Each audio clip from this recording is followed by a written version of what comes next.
3D window glass তৈরি করুন খুব সহজে। সর্বপ্রথম রেক্ট্যাঙ্গেল নেবেন, আর ইসি লিখে এন্টার। রেক্ট্যাঙ্গেলের shortcut key? আর ইসি লিখে এন্টার।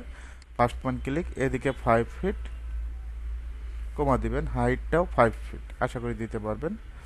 অফসেটটা 2 ইঞ্চি, ও লিখে এন্টার, 2 লিখে এন্টার, ইনসাইডে নেবেন। তারপর রেক্ট্যাঙ্গেল নেবেন, আর ইসি লিখে এন্টার। রেক্ট্যাঙ্গেলের শর্টকাট ফার্স্ট পয়েন্ট, এটা আবার মিডলে ক্লিক করবেন, মিড পয়েন্ট অটোমেটিকভাবে পাবেন। অফসেটটা 2 ইঞ্চি, কত ইঞ্চি? 2 ইঞ্চি, জাস্ট ইনসাইডে হবে। তারপর এটা আমরা কপি করব, সিপি লেখে এন্টার। কি লেখে এন্টার? সিপি লেখে এন্টার। সুন্দরভাবে কপি করে দিবেন এই পয়েন্ট থেকে এই পয়েন্ট। তারপর প্রেস পুলে ক্লিক করবেন। কোথায় ক্লিক করবেন? প্রেস পুল। প্রেস পুলে জাস্ট আমরা এই শেপটা ক্লিক করব। কোন শেপটা? ভিতরের শেপটা। এটা ক্লিক করে এটা আমরা 4 ইঞ্চি দেব। কত ইঞ্চি? 4 ইঞ্চি। আপনি 5 ইঞ্চি দিতে পারেন। জাস্ট এটা ক্লিক করে আমরা 1 ইঞ্চি দেব।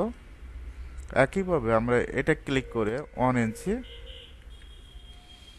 ভিতরেরটা ক্লিক করে 0.5, একইভাবে ভিতরেরটা ক্লিক করে 0.5। আমাদের কিন্তু 3D উইন্ডো তৈরি করা শেষ।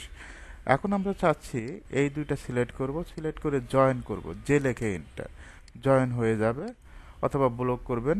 এটা আপনি মুভ করবেন, এম লেখে এন্টার। মুভের শর্টকাট এম লেখে এন্টার। এখান থেকে আমরা 1 ইঞ্চি মুভ করব। কত ইঞ্চি? 1 ইঞ্চি।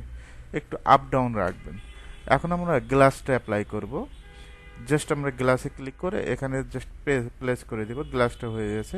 আপনি এখানে 3 ক্যাটাগরি গ্লাস আছে, আপনার যেটা সুবিধা হয় সেই অনুযায়ী কাজ করবেন।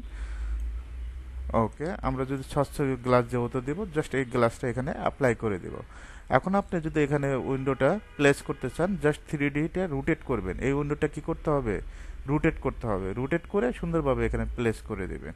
এভাবে চাইলে খুব সহজেই আপনি 3D উইন্ডো তৈরি করতে পারবেন।